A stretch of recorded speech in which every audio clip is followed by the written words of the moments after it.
Channel में आपका स्वागत है। सिटी रिपोर्ट के आज के इस अंक के साथ मैं हूं सरिता रावत। चंबा जिला के पर्यटन नगरी डलहौजी में नगर परिषद ने डलहौजी को स्वच्छ व सुंदर बनाने के लिए विशेष मुहिम छेड़ दी है। इस मुहिम के तहत नगर परिषद द्वारा सदर बाजार, कोट रोड व अन्य स्थानों पर सफाई की गई तथा बरसात होने के बाद कूड़ादानों के आसपास नालियों, गलियों व ढलानों पर जमे कचरे को साफ किया गया। इस अभियान के दौरान नगर परिषद अध्यक्ष मनोज चड्ढा ने मौके पर मौजूद रहकर पूरे सफाई अभियान का जायजा लिया। चंबा जिला की पर्यटन नगरी डलहौजी में नगर परिषद ने डलहौजी को स्वच्छ और सुंदर बनाने के लिए विशेष मुहिम छेड़ दी है। नगर परिषद अध्यक्ष मनोज चड्ढा ने बताया कि ये सफाई अभियान डलहौजी के सभी वार्डों में चलेगा और डलहौजी को स्वच्छ व खूबसूरत बनाने में कोई कसर नहीं छोड़ी जाएगी। उन्होंने कहा कि लोगों का फर्ज बनता है कि वो स्वच्छता अभियान को सफल बनाए और अपने आसपास सफाई का विशेष ध्यान दे। नगर परिषद के अध्यक्ष मनोज चड्ढा ने नगरवासियों से इस अभियान से जुड़ने की अपील की है। इस मौके पर परिषद डलहौजी के उपाध्यक्ष बीशन लाल, पार्षद वंदना चड्ढा, प्रवीण कुमार, मनोनीत पार्षद प्रेमदीप गौड़ा, सैनिटरी इंस्पेक्टर अतुल महाजन व अन्य मौजूद रहे। परिषद डलहौजी ने आज एक स्पेशल सफाई अभियान की शुरुआत डलहौजी के 9 के 9 वार्डों में की है, जिसके तहत समस्त कर्मचारी डलहौजी नगर परिषद के और हम सब वार्ड मेंबर, वाइस प्रेसिडेंट और प्रेसिडेंट, नॉमिनेटेड मेंबर्स के सहित हर एक वार्ड की सफाई जो है सूचनाबद्ध तरीके से 1 से लेकर के 4 बजे तक हम लोग करेंगे। ये 3 घंटे ही अभियान चल सकता है दिन में, क्योंकि उससे पहले जो है कर्मचारियों को अन्य कार्यों के लिए काम करना पड़ता है। पूरे शहर की सफाई व्यवस्था और अनेक जो काम यहाँ पर चल रहे हैं उनको भी सुचारू रूप से ध्यान में रखते हुए ये 3 घंटे जो हम करते हैं कि हर एक वार्ड में जब तक पूर्णतः पहाड़ों की, नालों की, नालियों की और सड़कों की सफाई नहीं हो जाती, ये अभियान चालू रहेगा। सिटी चैनल के लिए डलहौजी से नरेंद्र सिंह बॉबी की रिपोर्ट। प्रदेश के भूतपूर्व सैनिकों द्वारा काफी समय से उठाई जा रही प्रदेश में सीएसटी डिपो की मांग जल्द ही पूरी होने की आशा है। आगामी 6 सितंबर को ऊना जिला में चयनित जगह पर सीएसटी डिपो से संबंधित महत्वपूर्ण बैठक होने वाली है, जिसमें भूतपूर्व सैनिक, सीएसटी के उच्च अधिकारी और सरकार के प्रतिनिधि हिस्सा लेंगे। सामाजिक न्याय एवं अधिकारिता मंत्री धनीराम शांडिल हमीरपुर के 1 दिवसीय दौरे पर हैं और अपने दौरे के दौरान हमीरपुर के सर्किट हाउस में धनीराम शांडिल ने पत्रकार वार्ता का आयोजन किया। इस दौरान शांडिल ने प्रदेश सरकार की उपलब्धियों पर भी प्रकाश डाला। सीएसटी डिपो की फाइनल स्टेज पर हम लोग 6 तारीख को इसकी बड़ी मीटिंग करेंगे, जिसमें बॉम्बे से लोग आएंगे, JNK से भावना तिवारी से आएंगे, अमृतसर से हमारे सीनियर MDs आएंगे और मैं खुद हूँगा और DC हमीरपुर, DC ऊना भी साथ होंगे। और मैं जनरल साहब को रिक्वेस्ट करूँगा और अनिता से भी, अगर उनको टाइम इस दिन हो, जनरल साहब को तो आना ही चाहिए, so that we can finalize thing. And जो हमने जगह निश्चित कर ली है उसी पर हम इस CST डिपो को बनाएंगे, जिसका बहुत बड़ा फायदा हमारे सभी एक्सर्जन को होगा। शांडिल ने बताया कि भूतपूर्व सैनिक निदेशालय के तहत रिक्त पड़े जिला स्तरीय उपनिदेशकों के पदों को भरने की प्रक्रिया पूरी हो चुकी है और जल्द ही खाली पदों को भरा जाएगा, जिससे जनता को लाभ मिलेगा। अबाउट सैनिक welfare I would like to tell you कि हमारे पास जनरल साहब यहाँ पे हैं, बहुत ही हमारे पुराने जनरल ऑफिसर कमांडिंग और बहुत सीनियर लीडर हैं, हमारे मेंबर पार्लियामेंट के रहे और मेरे श्रद्धेय मेरे सीनियर भी हैं। इन्होंने आने के बाद 2 were earlier about 6, 7, 8 months back were posted और 3 अभी इमीडिएटली मिल जाएंगे हमको विदिन वीक। और ये प्रक्रिया अगले 2 महीनों में पूरी हो जाएगी कि हमारे डिप्टी डायरेक्टर पद भरे जाएंगे। लोकसभा चुनावों में प्रदेश में कांग्रेस की हार पर शांडिल ने कहा कि भाजपा के सोशल मीडिया के आगे कांग्रेस विफल रही और शायद यही कारण रहा है कि भाजपा ने बाजी मारी है। उन्होंने कहा कि गांधीवादी होने के चलते कांग्रेस हाईटेक तरीकों को नहीं अपना पाई है। धनीराम शांडिल ने संगठन व सरकार के बीच किसी तरह के मतभेद को सिरे से नकार दिया है। ये कुछ दिलों में है, otherwise really speaking, no tell me, Sukhendra Singh Sikku is a vibrant leader. Dada Veerbhadra Singh is 6th time Chief Minister of the Pradesh. We should be proud of that leader in our country. और अब क्या है कि सत्ता कोई संगठन में नहीं हो रहा। कांग्रेस के हम नुमाइंदे हैं। मैं समझता हूँ कि हमारे सोशल मीडिया पे हमारी इतनी पकड़ नहीं थी जितनी इनकी थी। मैं समझ सकता हूँ क्या कारण है, उसके पीछे उन्हें कभी नहीं जाना चाहिए। इनके हमसे अच्छे रिसोर्सेज थे। हमारे को हमारी शालीनता, सभ्यता, जो कांग्रेस की वृत्ति है, जो कांग्रेस की सोच है, वो आज भी जिंदा है। उसे हमें दोबारा रिवाइव करना है। Will bounce back and will bounce back in a better manner. I assure you, Congress will bounce back and will come in its real form, क्योंकि कांग्रेस जो है आज भी गांव के लोगों से जुड़ी है। सिटी चैनल के लिए हमीरपुर से अरविंदर सिंह की रिपोर्ट। औद्योगिक क्षेत्र बद्दी की सबसे प्राचीन धागा मिल में सोमवार को कामगारों ने उद्योग प्रबंधन के तुगलकी फरमान के खिलाफ मोर्चा खोलते हुए उद्योग प्रबंधकों व श्रम विभाग के खिलाफ जमकर नारेबाजी की। उद्योग में कार्यरत कामगारों ने भारतीय मजदूर संघ की अगुवाई में उद्योग के गेट पर झंडा लगाया व उद्योग प्रबंधकों व श्रम विभाग को इससे परिचित करवाया। औद्योगिक क्षेत्र बद्दी की सबसे प्राचीन धागा मिल में सोमवार को कामगारों ने उद्योग प्रबंधकों व श्रम विभाग के खिलाफ जमकर नारेबाजी की। भारतीय मजदूर संघ के प्रवक्ता हरबंस राणा ने बताया कि उद्योग प्रबंधक कामगारों के साथ धक्काशाही कर रहे हैं व सोमवार को सुबह 6 बजे तुगलकी फरमान जारी कर दिया गया कि सभी कामगार 20-20 घंटे ड्यूटी करेंगे। वहीं कामगारों के पास ना तो पहचान पत्र है, ना ही वेतन का कोई समय निश्चित है। उद्योग प्रबंधकों का रवैया भी कामगारों के प्रति अच्छा नहीं है। उन्होंने बताया कि इसकी शिकायत श्रम अधिकारी बद्दी व उद्योग प्रबंधकों से भी की गई है। अगर उद्योग प्रबंधकों ने जल्द कामगारों की मांगे ना मानी तो उन्हें मजबूरन उद्योग के खिलाफ मोर्चा खोलना पड़ेगा। 20 घंटे काम किया जा रहा है। हमने एक लेटर उसको दे दिया है, महाप्रबंधक जो कंपनी का है, हमने उसको कह दिया है कि 20 घंटे कोई व्यक्ति काम नहीं करेगा। जो व्यक्ति पहले जिस तरीके से काम कर रहा था उसी तरीके से आज वो व्यक्ति काम करेगा उद्योग के अंदर। और किसी तरीके की गुंडागर्दी जो आप लोगों ने मचा रखी है, इस तरीके की अगर आपने ये अनुशासनहीनता दिखाई तो हम किसी से कम भी नहीं है। आप अपना सुधार कर लीजिए, क्योंकि ये फैक्ट्री पहले भी जो है मुख्य पृष्ठ पे है। क्योंकि यहाँ कुछ लोगों को, अब एक लड़का आया था, उसको ये सिक्योरिटी गार्ड अंदर कंपनी के अंदर दांतों से काटा हुआ है। हमें बड़ी दुख की बात है कि इस तरीके की अमानवीय घटना हम किसी कीमत बर्दाश्त नहीं करेंगे।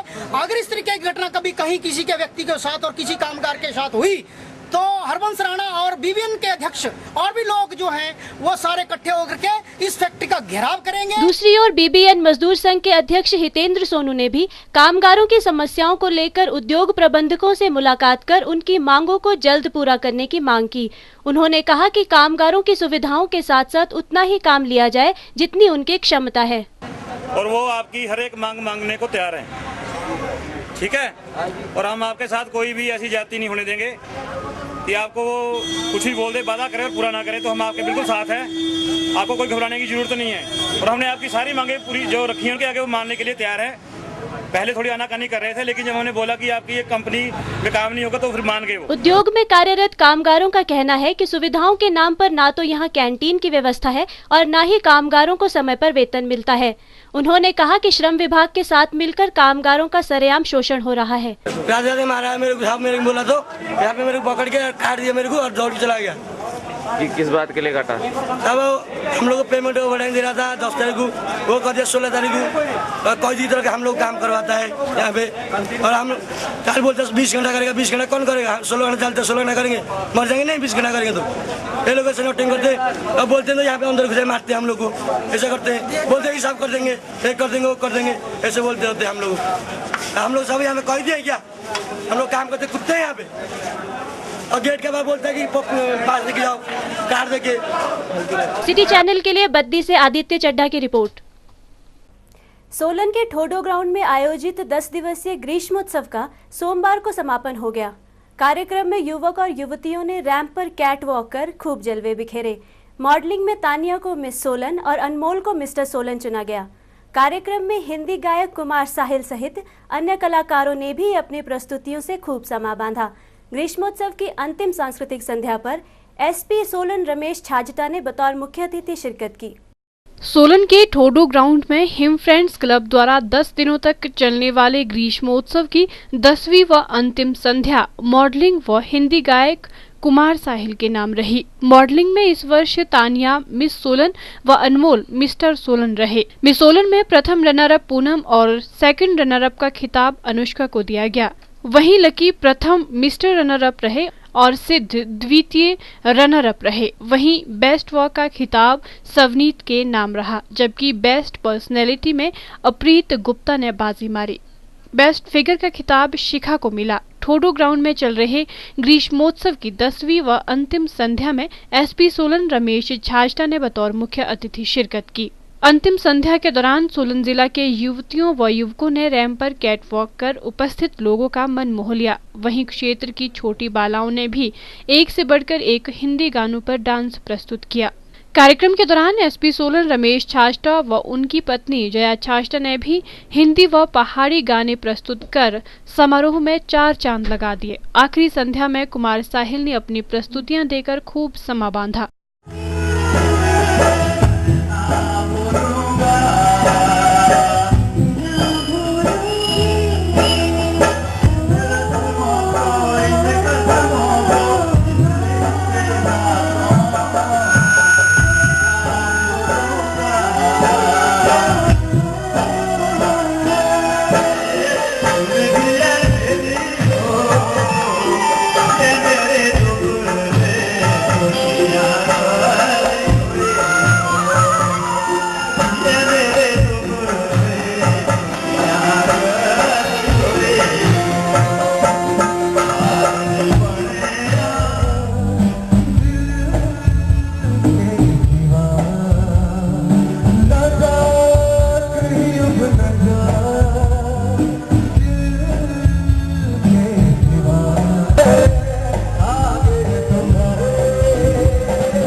अंतिम संध्या में मुख्य अतिथि एसपी सोलन रमेश छाजटा ने मिस सोलन व मिस्टर सोलन सहित अन्य पदों पर विजेता रहे सभी प्रतिभागियों को पुरस्कार देकर सम्मानित किया।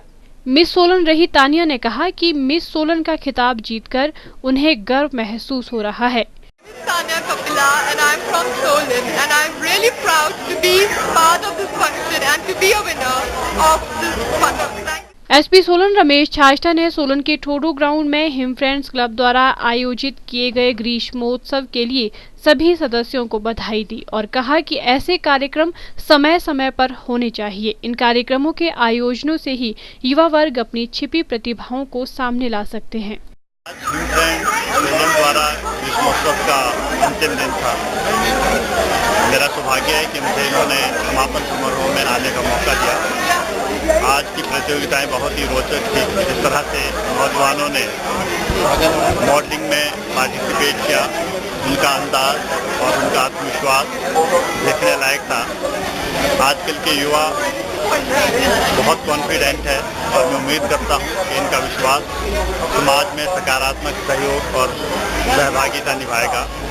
मैं हिम फ्रेंड्स को इस आयोजन के लिए बहुत बहुत बधाई देता हूं। सिटी चैनल के लिए सोलन से ललित वर्मा के साथ सोम मेहता की रिपोर्ट। हिमाचल लोकहित पार्टी अध्यक्ष महेश्वर सिंह के नेतृत्व में पार्टी की कोर कमेटी एवं प्रमुख नेताओं का एक प्रतिनिधिमंडल महामहिम राज्यपाल से मिला तथा हाल ही में विधानसभा सत्र को अनिश्चित काल के लिए स्थगित किए जाने से संबंधित विषय पर ज्ञापन दिया तथा विधानसभा सत्र को पुनः जनहित के लिए शीघ्र बुलाने का आग्रह किया। हिमाचल लोकहित पार्टी के अध्यक्ष महेश्वर सिंह की अध्यक्षता में कोर कमेटी व प्रमुख नेताओं का एक प्रतिनिधिमंडल मंगलवार को प्रदेश की राज्यपाल उर्मिला सिंह से मिला और विधानसभा सत्र को पुनः बुलाने का आग्रह किया। हिमाचल लोकहित पार्टी के अध्यक्ष महेश्वर सिंह ने कहा कि विधानसभा सत्र का अनिश्चित काल के लिए स्थगित होना दुखदायी और शर्मनाक बात है। उन्होंने कहा कि सत्र के स्थगित होने से प्रदेश में विकास के कई महत्वपूर्ण मुद्दों पर चर्चा नहीं हो सकी। महेश्वर सिंह ने प्रदेश की विपक्षी पार्टी भाजपा को सत्र में जनहित के मुद्दे उठाने में विफल करार दिया। उन्होंने कहा कि विधानसभा के मॉनसून सत्र के लगातार बहिष्कार और नकारात्मक रवैये के कारण और सरकार का विभिन्न मुद्दों पर चर्चा से टलते हुए सत्र को अनिश्चितकाल के लिए स्थगित करना प्रदेश की जनता के साथ कुठाराघात है। उन्होंने राज्यपाल से सत्र को शीघ्र बुलाने की मांग की है। जिस प्रकार से इस बार सत्र का सत्रावसान हुआ है वो अत्यंत दुखदायी बात है और शर्मनाक भी, क्योंकि सत्र एक ऐसा अवसर है जब हम अपने स्थानीय मुद्दे एवं प्रदेश से संबंधित मुद्दे उठा सकते हैं और सरकार को घेर कर उसका निराकरण भी करवा सकते हैं, लेकिन उस अपॉर्चुनिटी को जिस प्रकार से गंवाया गया है उसमें मुख्यतः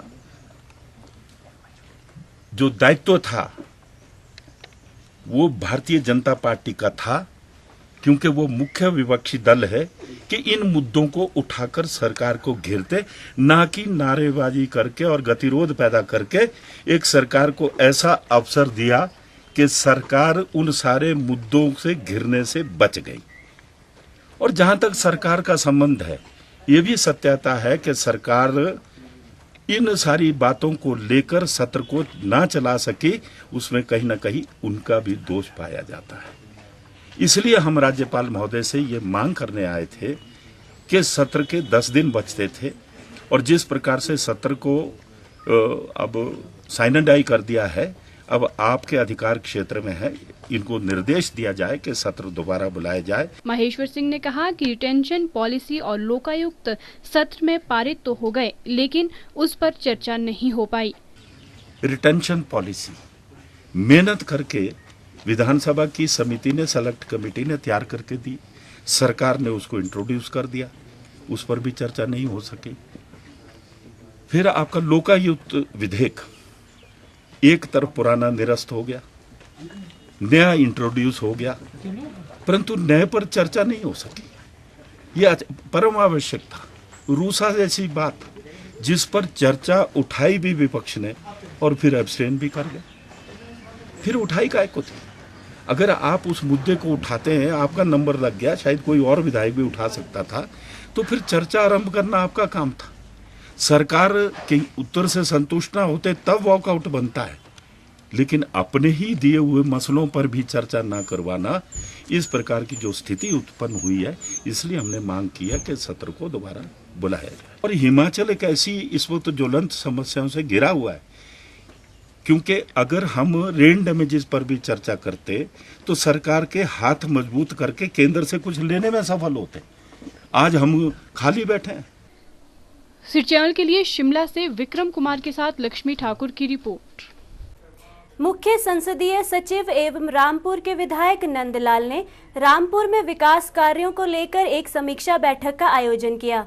नंदलाल ने लोक निर्माण विभाग की कार्यप्रणाली पर असंतोष जताया, साथ ही उन्होंने विभाग के अधिकारियों को संपर्क मार्गों को दुरुस्त रखने की भी हिदायत दी है। यही तो है, जिससे इमरजेंसी है ना, तो वो लोग बोले कल हमारा सेब सड़ गया, हमारी तो गाड़ी नहीं जा रही जी, और इतनी ये हो रहे हैं। और इसी के रिलेटेड एक में आरएम साहब है ना, यहाँ इतनी सारी बसें को सिटी चैनल के लिए रामपुर से विशेष नेगी की रिपोर्ट। समाज के सहयोग के बिना यातायात को सुचारू बनाए रखना संभव नहीं है और आपसी सहयोग व यातायात नियमों के पालन से ही बढ़ती सड़क दुर्घटनाओं को रोका जा सकता है। ये बात पुलिस महानिरीक्षक जीडी भार्गव ने शिमला में पत्रकार वार्ता के दौरान कही। भार्गव ने राजधानी शिमला में एक निजी संचार कंपनी की ओर से चलाए गए सड़क सुरक्षा अभियान का शुभारंभ किया और कहा कि इस तरह के जागरूकता अभियानों से सड़क दुर्घटनाओं को कम किया जा सकता है। प्रदेश में बीते 10 वर्षों के सड़क दुर्घटनाओं और इनमें हुए भारी जानमाल के नुकसान को पुलिस महानिरीक्षक जीडी भार्गव ने बेहद दुर्भाग्यपूर्ण और चिंताजनक बताया। शिमला में सड़क सुरक्षा अभियान के शुभारंभ के बाद पत्रकार वार्ता के दौरान भार्गव ने सड़क दुर्घटना के 10 साल के आंकड़े पेश करते हुए कहा कि बीते 10 वर्षों में प्रतिवर्ष की औसत से 2914 दुर्घटनाएं हुई, जिसमें 1008 की प्रतिवर्ष की औसत से बहुमूल्य जाने गई हैं। उन्होंने कहा कि इन सड़क दुर्घटनाओं पर हम तभी नियंत्रण पा सकते हैं यदि हर व्यक्ति संयम और नियमों में रहकर वाहन चलाएं। भार्गव ने कहा कि जांच के मुताबिक 90% से अधिक दुर्घटनाएं मानवीय गलती से होती हैं। ऐसे में ये साफ है कि सावधानी अपनाकर इन्हें रोका या कम किया जा सकता है। सड़क सुरक्षा अभियान की जानकारी देते हुए उन्होंने कहा कि वाहन चालकों से यातायात नियमों को अपनाने और नशा कर वाहन न चलाने के निर्देश दिए गए।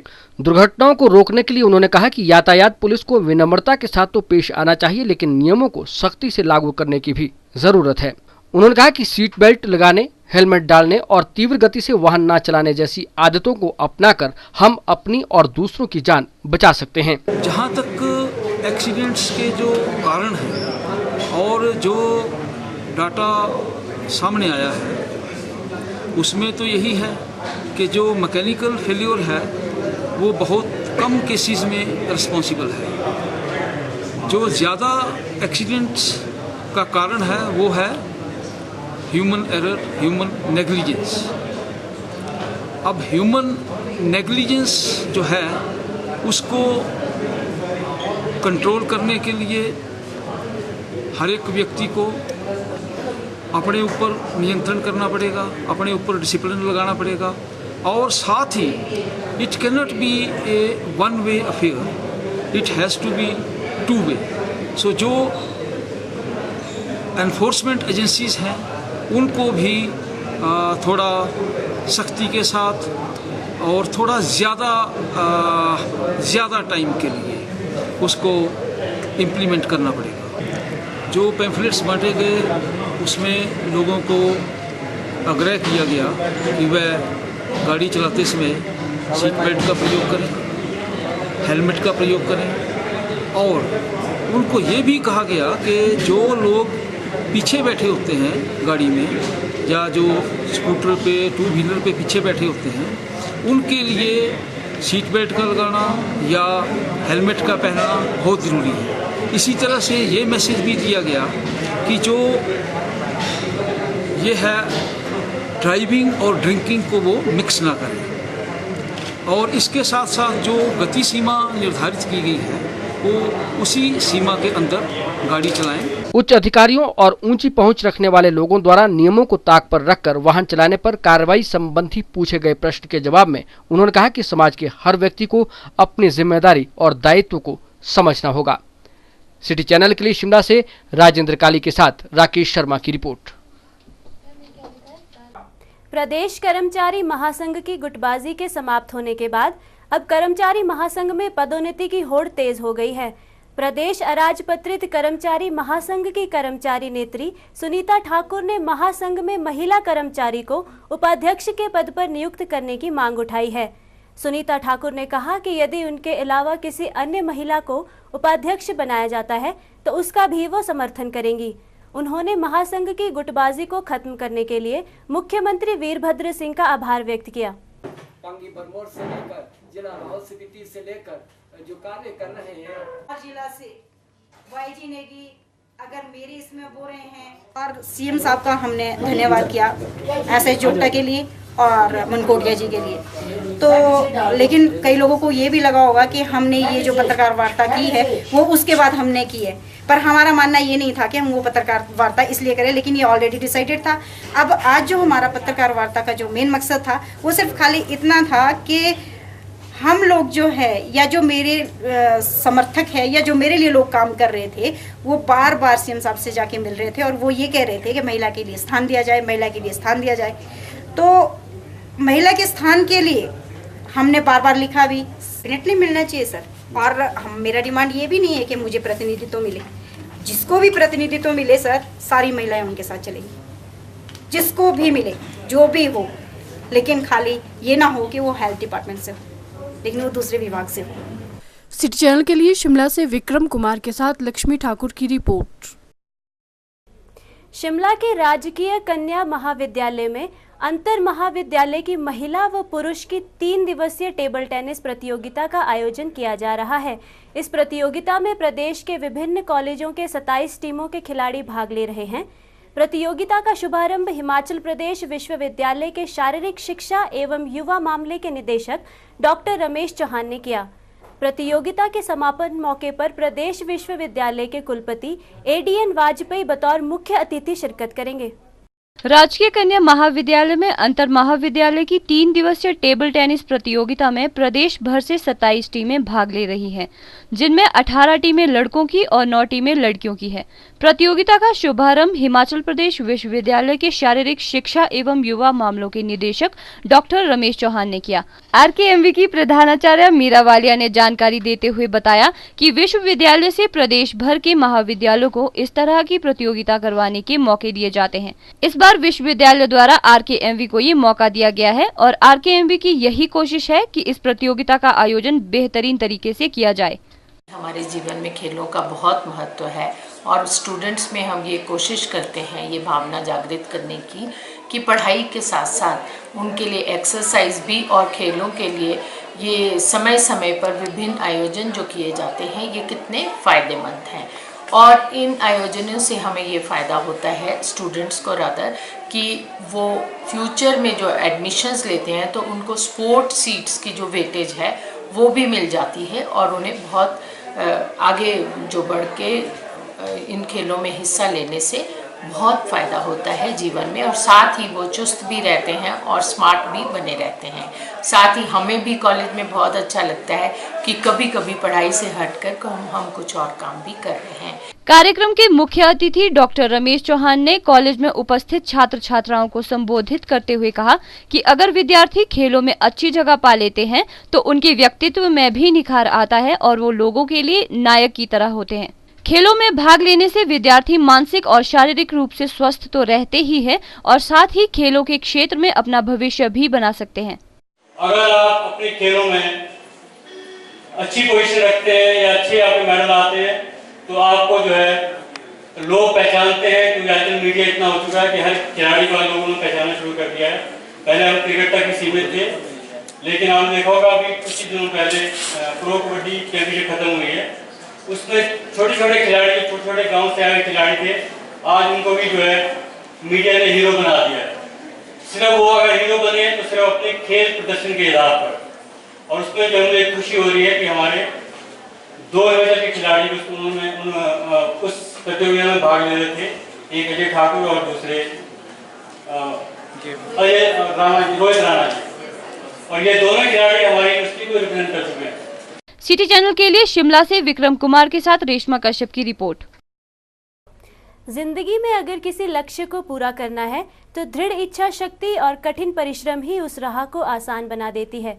चाहे बाधाएं कितनी भी हो, मगर उस मुकाम को हासिल किया जा सकता है। उसके लिए दृढ़ संकल्प होना जरूरी है। ये शब्द HAS में 8वां स्थान प्राप्त करने वाली नीरज चांदला ने कुनिहार में मीडिया से बातचीत के दौरान कहे। जिंदगी में अगर किसी लक्ष्य को प्राप्त करना है तो दृढ़ इच्छा शक्ति और कठिन परिश्रम से ही उस राह को आसान बनाया जा सकता है। ये शब्द HAS में 8वां स्थान प्राप्त करने वाली नीरज चांदला ने कुनिहार में मीडिया से बातचीत के दौरान कहे। मूल रूप से जिला बिलासपुर के गांव धराहन शाहतलाई में पिता रिखीराम कौंडल और माता प्रकाशो कौंडल के घर जन्मी नीरज चांदला ने 10वीं और 12वीं की शिक्षा शाहतलाई सरकारी स्कूल से उत्तीर्ण करने के बाद BSc Chakmoh college, MBA Himachal Pradesh विश्वविद्यालय शिमला से की। ग्रामीण परिवेश में पली नीरज चांदला अपनी इस उपलब्धि का श्रेय अपने पिता और अपने स्वर्गीय भाई को देने के साथ साथ अपने पति को भी देती है। मेरी ज़िंदगी में हमेशा यही एम रहा है कि मैं HAS की परीक्षा उत्तीर्ण करूं। तो 2004 से लगातार मैं इस परीक्षा के लिए तैयारी कर रही हूं और लगातार मैं इसके लिए मेहनत करती आ रही हूं। तो आज वो एक ओकेज़न मेरी ज़िंदगी में आ गया कि मैं 8th रैंक हासिल करके मैं HAS परीक्षा में उत्तीर्ण हुई हूँ। इसके लिए मेरे पिताजी है, उन्होंने हमेशा मुझे इंस्पायर किया है कि हमारे परिवार से एक एडमिनिस्ट्रेटिव सर्विसेज में एक ऑफिसर होना ज़रूरी है। तो मैं लगातार उनकी इंस्पिरेशन से आगे बढ़ती रही हूँ। 2004 में जब मेरी शादी हुई तो सब ने सोचा कि अब ये इस चीज़ के लिए आगे नहीं बढ़ पाएगी, पर मैंने मेरी हस्बैंड की कोऑपरेशन की वजह से मेहनत मैंने लगातार कंटिन्यू रखी और आज मैं अपने हस्बैंड की बदौलत आज इस स्टेज पे पहुंच गई हूँ कि मेरा भरा पूरा परिवार है, फिर भी मैं एक अपने लक्ष्य को हासिल करने के लिए कामयाब हूँ। जैसे मेरे माँ बाप ने मुझे यहाँ तक पहुँचाया, मैं अपने बच्चों को भी इस लक्ष्य को हासिल करने के लिए हमेशा मोटिवेट करती रहूँ। ग्रामीण क्षेत्र से आने वाले लोग या जो इंस्पिरेशनल जो इंस्पायर कर रहे हैं HAS में आने के लिए, वो ये ना समझें कि गांव से आने वाला कोई व्यक्ति इसमें उत्तीर्ण नहीं हो सकता। मेरी बैकग्राउंड भी हमेशा गांव की रही है। मैं रूरल बैकग्राउंड से बिलोंग करती हूँ और गवर्नमेंट स्कूल्स में पढ़ी हूँ, पर यहाँ इस लक्ष्य को उत्तीर्ण करके मुझे ऐसा कभी भी ये महसूस नहीं हुआ कि गाँव से आने वाले लोग इस परीक्षा को उत्तीर्ण नहीं कर सकते। नीरज चांदला ने बताया कि 2 बच्चे होने के बावजूद भी इस परीक्षा को पास करने के लिए उन्होंने प्रतिदिन 3 से 4 घंटे पढ़ाई कर इस परीक्षा को पास किया। उनका कहना है कि ग्रामीण स्तर के परीक्षार्थी कभी भी ये सोच ना रखें कि गांव से कोई अधिकारी नहीं बन सकता। ग्रामीण क्षेत्र के लोग खुद को किसी से कम ना समझे, क्योंकि अगर सफलता प्राप्त करने का जज्बा है तो आप अवश्य ही उस मुकाम को हासिल कर सकते हैं। सिटी चैनल के लिए कुनिहार से अजीत कौशल के साथ सोम मेहता की रिपोर्ट। हिमाचल प्रदेश विधानसभा के भाजपा के विधायक व मुख्य सचेतक सुरेश भारद्वाज ने संविधान के 10वें शेड्यूल के तहत विधानसभा अध्यक्ष के समक्ष निर्दलीय विधायकों किरणेश जंग, पवन काजल, बलबीर सिंह वर्मा व मनोहर धीमान की विधानसभा सदस्यता खत्म करने को लेकर याचिका दायर की है। इस मौके पर भाजपा के प्रदेशाध्यक्ष सतपाल सत्ती भी उनके साथ मौजूद रहे। विधानसभा के मॉनसून सत्र के दौरान कांग्रेस और मुख्यमंत्री वीरभद्र सिंह का खुलेआम समर्थन करना निर्दलीय विधायकों को भारी पड़ता नजर आ रहा है। मुख्य विपक्षी पार्टी भाजपा सभी निर्दलीय विधायकों किरणेश जंग, पवन काजल, बलबीर सिंह वर्मा और मनोहर धीमान की विधानसभा सदस्यता को खत्म करने की मांग उठा रही है। इस बाबत विधानसभा में भाजपा के मुख्य सचेतक सुरेश भारद्वाज ने विधानसभा अध्यक्ष के समक्ष याचिका दायर की है।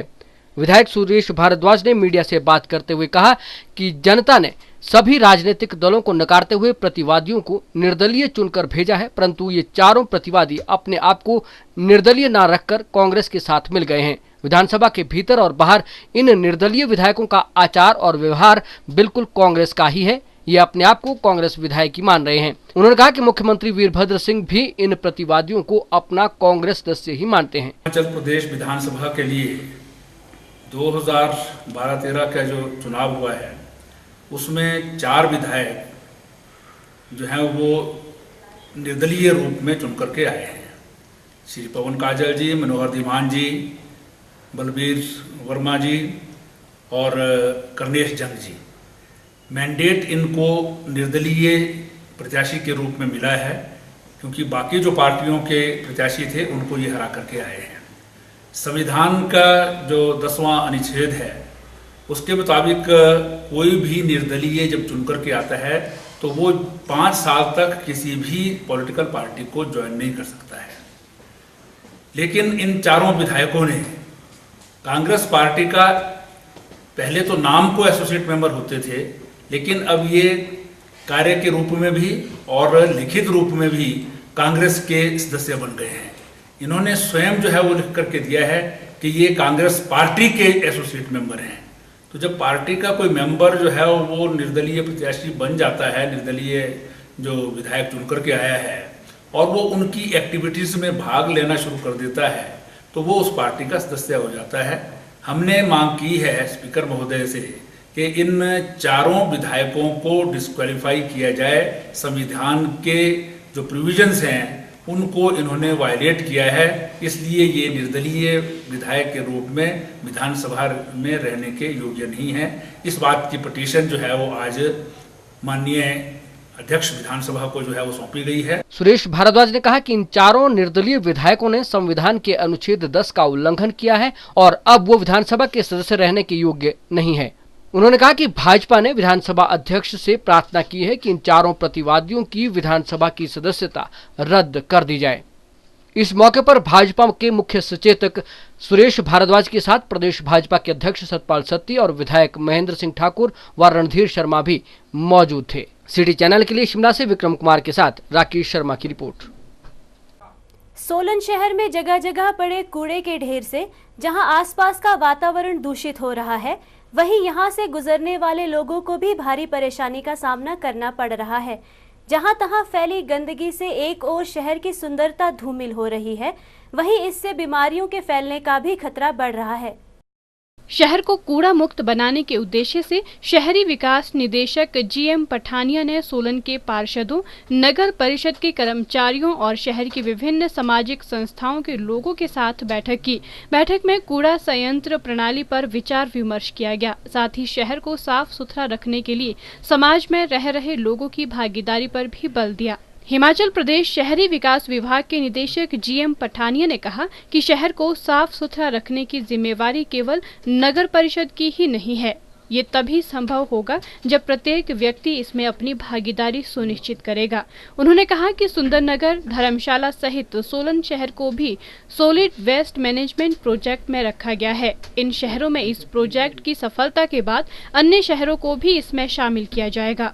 हमारा जो वेस्ट है उसकी मैनेजमेंट प्रॉपर नहीं हो पाती और हमारे शहर जो है वो तकरीबन सारे ही गंदी अवस्था में रहते हैं। हिंदुस्तान में हिमाचल और पूरे देश में आज सॉलिड वेस्ट मैनेजमेंट का कोई भी ऐसा मॉडल नहीं है जो हम किसी को दिखा सकें या जिस मॉडल के ऊपर हम काम कर सकें। हम कुछ टाउन्स को मॉडल के रूप में डेवलप करेंगे और मॉडल में डेवलप करने के बाद उसको बाकी जगह के ऊपर रेप्लिकेट करेंगे। उससे फायदा ये होगा कि हमारा जो अप्रोच है वो फोकस्ड अप्रोच रहेगी। सुंदरनगर और धर्मशाला 2 टाउन्स को हमने चुना कि जहाँ पे हमारा जो एक्चुअल सॉलिड वेस्ट मैनेजमेंट का सिस्टम होना चाहिए, एक्चुअल टेक्नोलॉजी होनी चाहिए, उसको वहाँ पे हम एक्सपेरिमेंट करें और जब वो सक्सेसफुल हो जाए तो उसके पूरे हिमाचल में उसको रेप्लिकेट करें। सुंदरनगर और धर्मशाला को ही हम देखें, why not Solan also. City channel के लिए सोलन से दयाराम कश्यप के साथ सोम मेहता की रिपोर्ट। सोलन के ओछघाट कुमारहट्टी सड़क पर टटूल के समीप केटीएस स्कूल बस के दुर्घटनाग्रस्त होने से 32 बच्चों और 2 अध्यापकों को हल्की चोटें आई हैं। हादसा सुबह करीब 8:30 बजे केटीएस पब्लिक स्कूल से मात्र 50 मीटर की दूरी पर उस समय हुआ जब स्कूल बस शरगांव नौनी से बच्चों को लेकर आ रही थी। सोलन के केटीएस स्कूल बस हादसे के बाद 32 बच्चों को क्षेत्रीय अस्पताल सोलन पहुंचाया गया। इन 32 बच्चों में 9 बच्चों को अधिक चोटें आई हैं। वहीं 2 छात्राओं के सिर पर चोटें आई हैं जिन्हें सिटी स्कैन के बाद भर्ती कर 24 घंटे की निगरानी पर रखा गया है। हादसे की सूचना मिलते ही क्षेत्रीय अस्पताल में अभिभावकों की अफरा तफरी मच गई। बस में बैठे सभी बच्चों को चोटें आई हैं। इसके चलते अभिभावक बेहद परेशान नजर आए। केटीएस स्कूल के निदेशक JS निंदी ने कहा कि इस बारे में उन्हें अभी कोई पूर्ण जानकारी नहीं है। बस के ड्राइवर से बात करने के बाद ही इस घटना के बारे में विस्तार से बता पाएंगे। उन्होंने कहा कि बस में सवार घायल बच्चों को अस्पताल उपचार के लिए लाया गया है। पता नहीं जी, मुझे ड्राइवर को पता होगा, तो कहते कहीं ईंटों में लगी बस। ये टीचर होते हैं, teacher work as teacher take care the kids. Brake fail का तो मुझे पता ही नहीं कि ब्रेक फेल होगी, तो ईंटों में वहाँ जगह कम थी जैसे मैंने देखा जब साइड में आधी जो सड़क है वो ईंटों ने रोकी हुई थी। वहीं पुलिस ने बस चालक के खिलाफ मामला दर्ज कर छानबीन शुरू कर दी है।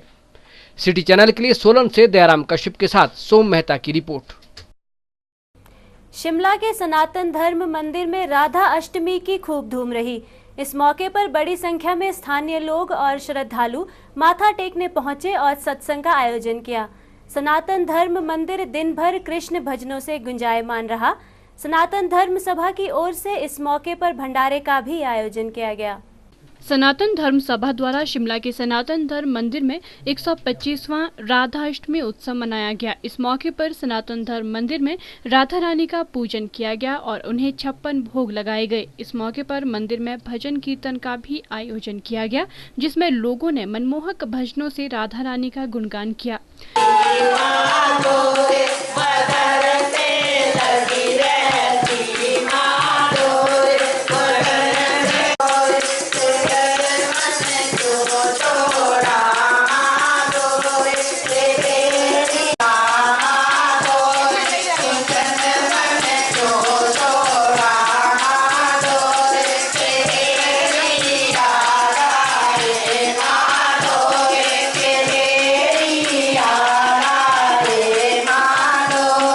राधा अष्टमी के मौके पर सनातन धर्म सभा द्वारा विशाल भंडारे का भी आयोजन किया गया।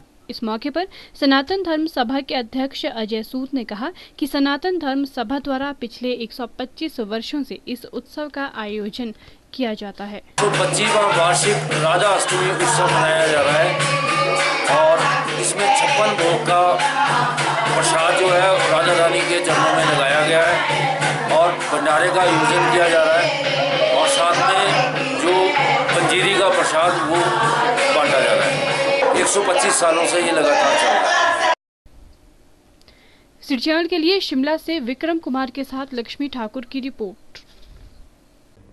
प्रदेश सरकार और विश्वविद्यालय की फीस वृद्धि के फैसले के खिलाफ अपना रोष व्यक्त करने का अखिल भारतीय विद्यार्थी परिषद ने एक नया तरीका अपनाया है।